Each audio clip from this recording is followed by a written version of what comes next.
नमस्कार श्रोताओं।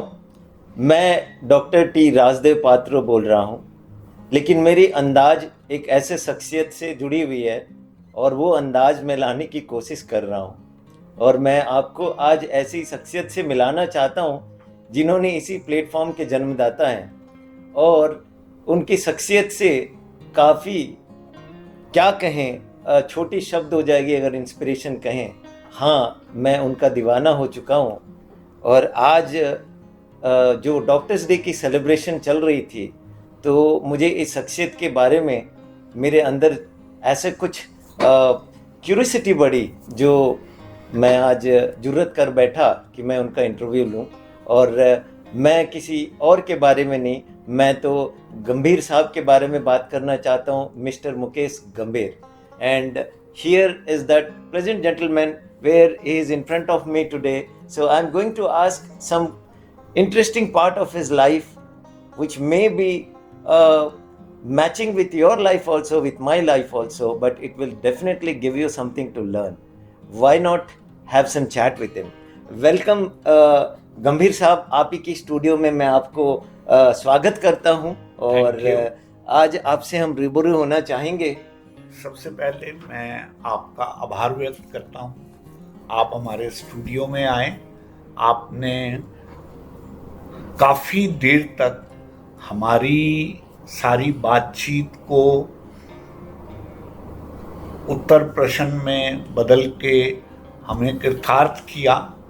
मैं पुनः आपका आभारी हूं और आप भी मेरे से जो भी प्रश्न पूछेंगे अपनी यथा योग्यता के हिसाब से मैं बताने का प्रयास करूंगा। जी श्रोताओं, जैसे इनकी पर्याप्त शब्दों में इन्होंने ये जो कहा है, इसमें शख्सियत की पहला पन्ना खुल चुकी है इनकी उदारता से। साहब, मैं आपसे ये पूछना चाहूँगा, जी, रेडियो बूझ की प्रेरणा आपको कब और क्यों मिली? डॉक्टर साहब, इसके पीछे एक लंबी सोच और लंबी यात्रा है। जब मैं बतौर joint excise and taxation commissioner Faridabad में रिटायर हुआ, I was going to start private practice since I am a law graduate. तो मेरे सामने ये ऑप्शन था कि मैं दिल्ली सेल टैक्स ट्रिब्यूनल के सामने प्रैक्टिस शुरू करूं। मैंने लाइब्रेरी भी बनानी शुरू कर दी और मुझे अभी भी याद पड़ता है कि लगभग मेरे उस गैराज रूपी कमरे में 3/4 बुक्स जो थी वो पूरी हो चुकी थी। इस दौरान में मुझे मानव रचना यूनिवर्सिटी के chancellor doctor OP Bhalla, with due respect to him, उनसे मुलाकात हुई। उन्होंने मुझसे ये बात कही कि भाई, हम एक नया रेडियो स्टेशन एस्टेब्लिश करने जा रहे हैं, अगर आप उसमें बतौर डायरेक्टर आए तो मुझे बहुत अच्छा लगेगा। तो डॉक्टर साहब, ऐसा होता है कि शायद जो कुछ आपके भीतर होता है वो जब कोई सामने वाला व्यक्ति व्यक्त कर दे तो आपको लगता है कि ये गॉड गिवन अपॉर्चुनिटी मिली है।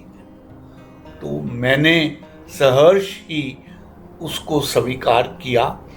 और आप देखिए, ये बात मेरे रिटायरमेंट के अगले साल की बात है। I retired in the year 2008, so 2010 was the beginning, rather 10th July was the day when that radio station was started. और वो दिन गया और आज का दिन रहा। मैंने पहले रेडियो मानव रचना को ज्वाइन किया बतौर डायरेक्टर, फिर डॉक्टर भल्ला के जाने के बाद मैंने पलवल में एनजीएफ रेडियो को ज्वाइन कर लिया। वहाँ लगभग 5-6 साल काम किया। पुनः मैं फरीदाबाद आ गया, वहाँ रेडियो महारानी शुरू किया और उसको लगभग 4 महीने रन करने के बाद unfortunately I lost my wife I had to come to Gurgaon, और फिर मैंने यहाँ आके ये अपना रेडियो भूज जो है वो शुरू किया। बहुत ही दिलचस्प कहानी है और इसमें एक गंभीर ट्विस्ट भी है और संवेदना भी है। और मैं सर के जो बेटर हाफ रहे मैडम, उनके लिए भी मैं सादर प्रणाम करूंगा। वो स्वर्ग में अपनी जगह पे होंगे। लेकिन श्रोताओं, इन शख्सियत की चेहरे में जो मुस्कान है और इनकी शब्दों में जो ठहराव है, जो गंभीरता है, और बाकी एक शंख की आवाज़ की तरह इनकी आवाज़ आती है। और जब ये धीरता से बोलते हैं तो ऐसे लगता है कि कहीं किसी मंदिर में पूजा हो रहा है, किसी गंभीर मंत्र के द्वारा किसी को हील किया जा रहा है। इनके शब्दों में हीलिंग इफेक्ट बहुत है।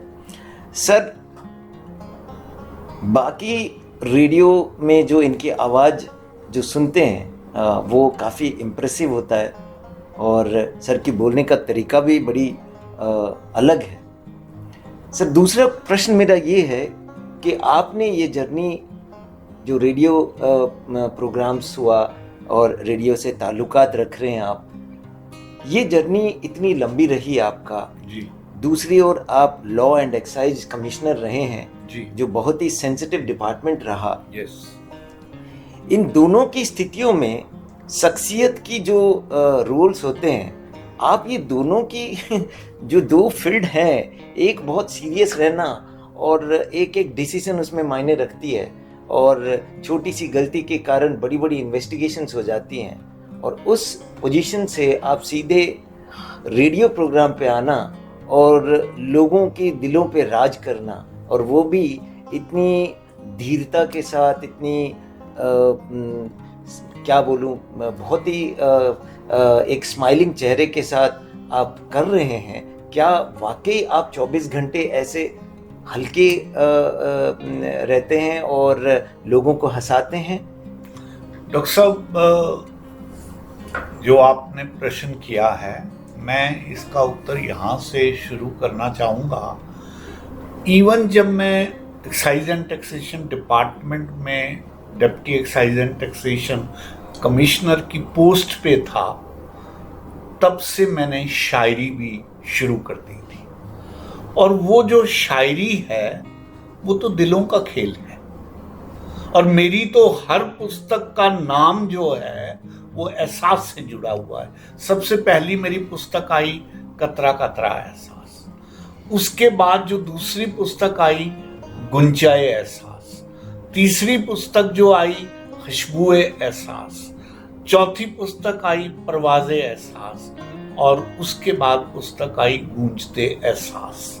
तो मैं आपसे ये अर्ज करना चाहूँगा कि मेरा एहसासों से वास्ता पुराना है और उन्हीं एहसासों को लेकर मैं आगे बढ़ा। इसलिए देखिए, शायरी के तौर पर मैंने आपसे पहले भी एक बार कहा कि मैं दिलों के सच्चे जज्बात लिखता हूँ। होंठों तक आके जो रुक जाएं एहसास लिखता हूँ। कहने को कहता हूँ मैं बात अपनी, पर उसमें छुपी तुम्हारी ही बात लिखता हूँ। क्या बात। और दूसरी बात ये है डॉक्टर साहब, ये एहसासों को कहना और शायरी में बयान करना, इसके लिए भी मैं ये कहता हूं कि मेरी शायरी मुझको सुकून देती है, रग रग में मेरे नया खून देती है। दुनिया तलाशती है दौलत में, मुझको अल्फाज में ये जनून देती है, मुझको अल्फाज में ये जनून देती है। आप देखिए, जिस जनून को मैंने सरोबार किया है, जिसको मैंने जिया है, मुझे लगता है कि जो लोग इस स्वाद को लेना चाहते हैं, क्यों ना उनको इस स्वाद से परिचित करवाया जाए। तो मैं अक्सर उन सब लोगों को अपने रेडियो में इनवाइट करता हूं जो शेरो शायरी या साहित्य की किसी भी विधा में, अध्यात्म में और जीवन के जितने भी रंग हैं उन सब में अलग अलग ढंग से जो अपने आप को सर्वोपरि समझ रहे हैं वो आए, अपनी अभिव्यक्ति करें और अपने साथ लोगों को भी जोड़ के आगे चलें। क्या बात। डॉक्टर साहब, मैं एक और बात जो मेरी कन्विक्शन में आती है, मेरा ये मानना है कि हम सबको परमात्मा ने जो जो इस तरह के गुणों से नवाजा है, ये हमारा फर्ज बनता है कि हम इन गुणों का विस्तार करें। जिस प्रसन्नता को, जिस इंटरनल हैप्पीनेस को मैं महसूस करता हूं, जिस ब्लिस में मैं जीता हूं, अगर मैं लोगों को समझा सकूं तो क्यों ना। उसी के लिए मैं ये भी बात कहता हूं कि मैं जज्बातों से बेईमानी कर नहीं सकता। मैं जज्बातों से बेईमानी कर नहीं सकता, और सच तो ये है कि घुट घुट के मर नहीं सकता। खुदा ने मुझे शायरी की तौफीक बख्शी है, मैं उसकी रहमत से गफलत कर नहीं सकता। क्या बात है। तो क्या बात। अगर परमात्मा ने मुझे ये ब्लिस शावर किया है, why other people should be bereft of it? Let them also taste this nectar and they can also enjoy the life. क्या बात है। और इस पर यहाँ दौलत वालों ने जिंदगी में अलग से क्या पा लिया है, और भरपेट खाने वालों ने अलग से क्या खा लिया है। जिंदगी के स्वाद यहाँ भूख में वाबस्ता हैं। जिसने खुद को गवा दिया उसने ही पा लिया। क्या बात है। डॉक्टर साहब, थोड़ा सा रास्ता समझ आया कि जहां जहां भी तुम स्वयं को गवा के पा सकते हो उसको पाना चाहिए। ये भी ब्लेसिंग्स सबको नहीं मिलती। क्या बात है। So this is how this journey started. Of course, in the beginning, I was working with different people. वहां भी मुझे ये महसूस हुआ कि जो बात मैं पूरी तरह कहना चाहता हूं वो नहीं कह पाता, कारण मैनेजमेंट की फिलॉसफी को ध्यान में रखना पड़ता था। बिल्कुल। बट यहाँ पूरी तरह स्वतंत्र हूं, पूरी तरह से आध्यात्मिक लोगों को, आप जैसे डॉक्टर्स को ढूंढ ढूंढ के लाता हूं। मुझे बहुत प्रसन्नता होती है जैसे कोई मन पसंद ब्राह्मण को अपने यहाँ बुला के भोज कराए। ऐसा भाव मुझे रहता है जब कोई आप जैसा विद्वान डॉक्टर जो लोगों को ये समझा सकता है कि डॉक्टरी का प्रोफेशन सिर्फ मरीजों को देखना नहीं है, सिर्फ शारीरिक चिकित्सा करना नहीं है, बल्कि आध्यात्मिक हीलिंग भी करना है। क्या बात है। देखिए श्रोताओं, एक ये आप जो शख्सियत हैं, इनकी उदारता और इनकी रिचनेस, ये कितने अमीर हैं दिल के, और ये खुले सांस लेने वालों में हैं, जो खुद जीते हैं और दूसरों को जीने की राह दिखाते हैं। ये सिर्फ सलाह ही नहीं, ये हाथ पकड़कर चलना सिखाते हैं, और यही इनका खासियत रहा, जो ये खुश रहते भी हैं और खुशियां बांटने के लिए ढूंढ ढूंढ के ये ऐसे मालाओं को ला के पिरोते हैं ताकि एक सुंदर सी बगिया बने, और उन बगियों से ये श्रोताओं को एक से एक अद्भुत एक्सपीरियंस दें। इनकी बातों से यही लगता है। और इसके साथ मैं और कुछ प्रश्न पूछना चाहूँगा कि जो इंसान अपनी खुशियाँ छोटी छोटी चीज़ों में ढूंढ लेते हैं, और जिन्होंने अपनी ही मधुरता से, दिल से निकला हुआ, कोई बेईमानी नहीं, कोई मैनिपुलेशन नहीं, कुछ नहीं, जैसे ही वैसे इतने सरल भाव से बोलते हैं और सुनते सुनाते भी हैं और सुनते हैं। जो ज़्यादा गुणी होते हैं, जिनके अंदर ज्ञान भरा होता है, जिनमें बहुत सारे एक्सपीरियंस ठूस ठूस के पड़ा होता है, वो इंसान धीरता के साथ बैठ के अगर सुनने की पेशेंस रखते हैं तो मैं तो यही कहूँगा, एक समुंदर है, जो समुंदर कभी 1 इंच पीछे नहीं हटता, हाथे अपनी बाहें खोल के एक किनारे खड़ा रहता है और वो किनारा देता है उन नदियों को जो तंग गलियों से गुजरते हुए वो समुंदर से मिल जाते हैं। और वो जो फीलिंग होती है, एक ओपननेस का फीलिंग होती है, वो फीलिंग इनके साथ होती है। और मैं खुद फील कर रहा हूँ और मैं इनसे अकस्मात इंटरव्यू कर रहा हूँ। मुझे इनकी शख्सियत के बारे में एक एक प्रश्न के बाद मुझे खुद ही एक अद्भुत एक्सपीरियंस हो रही है। सर, एक प्रश्न आपसे पूछना चाहूँगा अभी, एक अगला प्रश्न ये है,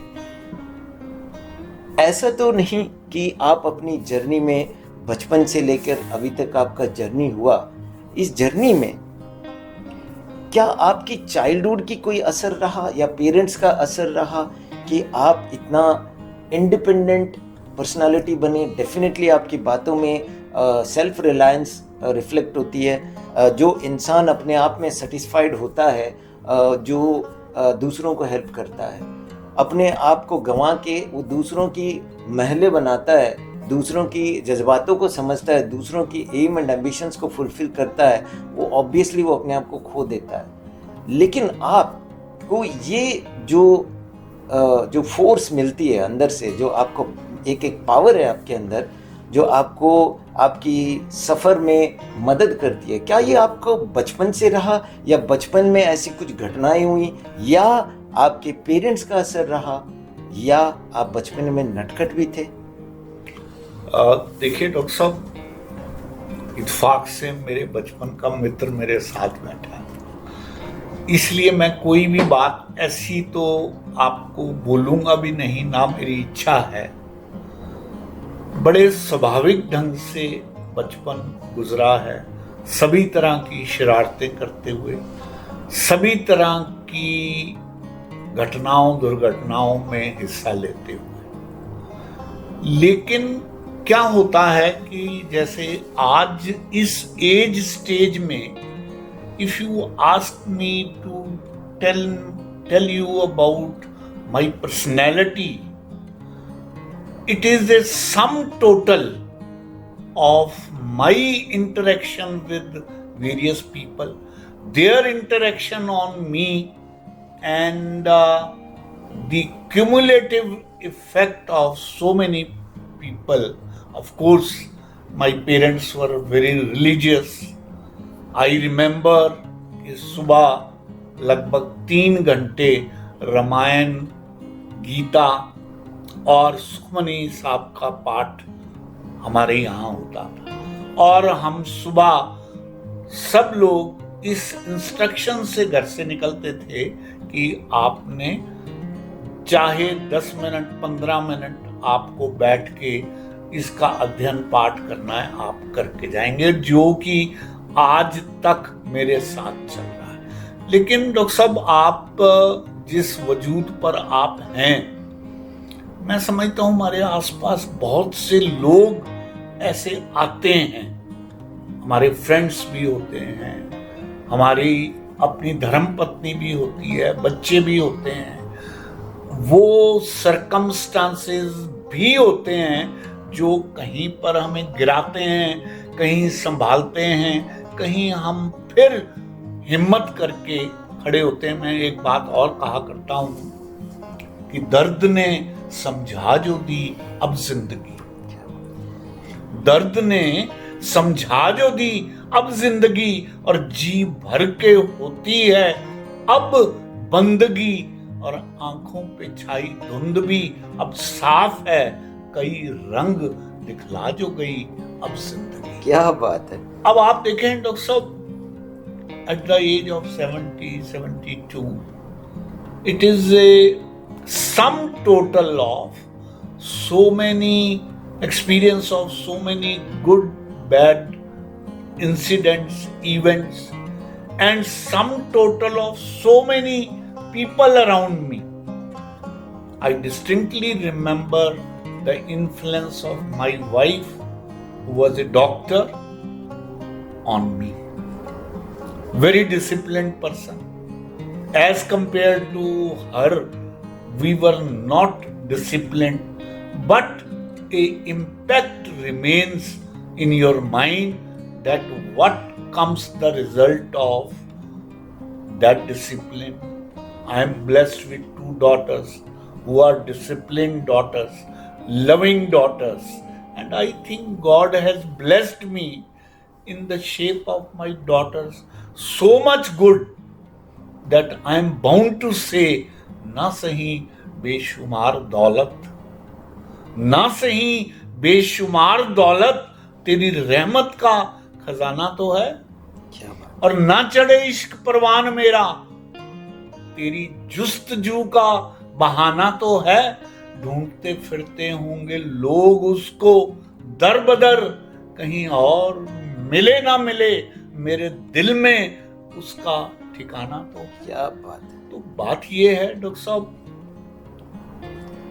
मैं ये मानता हूं, I happen to read number of biographies, number of inspiring books, and I have concluded one thing, that ultimately you yourself is the maker of your destiny. Of course the grace of God is there. उसके लिए भी मैं कहा करता हूं कि तेरे सजदे में सर को नवाऊं तो क्यों ना नवाऊं, और तेरे सजदे में गीत गाऊं तो क्यों ना गाऊं, तूने भी तो झोलियां भर भर के नवाजा है मुझको, फिर तू ही बता तेरे सजदे में सर को झुकाऊं तो क्यों ना झुकाऊं। क्या बात है। So ultimately, with the passage of time, certain incidents of life, certain accidents of life, जहां आप मरते मरते बचे और आपकी कोई होशियारी आपके काम नहीं आई, बल्कि उसकी रहमत थी जो आपको बचा के आगे ले आई।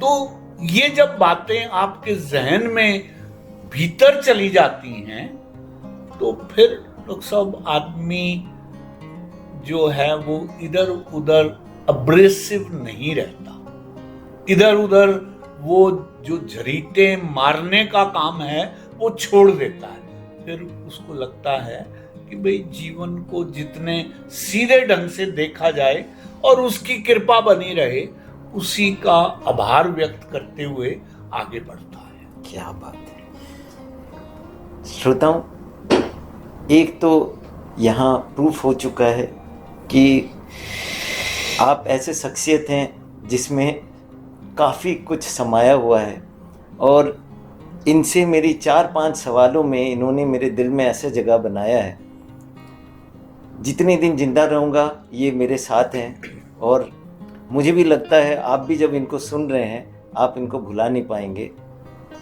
और जो इनकी लहजे में जो निकलती है वो बात, उसमें रूहानी फीलिंग होती है।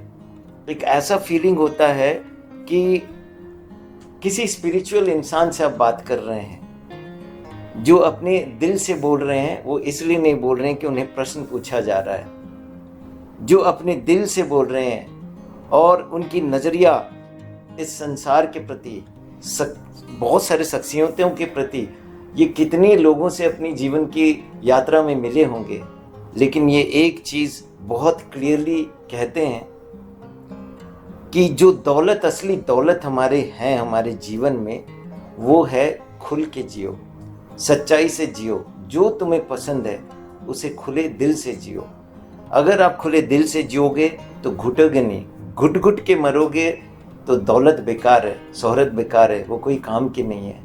और मैं तो आपसे ये कहना चाहूँगा कि आप जब भी इन्हें सुने, ये जब भी इनकी आर्जेइंग होती है, इनकी एक एक जो शब्द वली निकलती हैं इनके जो गज़लों के तौर से, शायर के तौर से, उसमें बहुत बड़ी मैसेज होती है।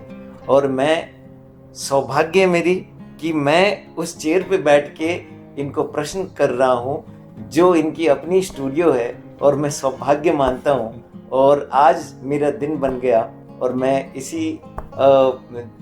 इस पल से मैं आप लोगों से विदा चाहूँगा और सर को बहुत ज़्यादा नतमस्तक करते हुए Thank मैं शुक्रिया कहूँगा कि इन्होंने समय निकाला और अपनी जीवन के बारे में बताया। Thank you very much.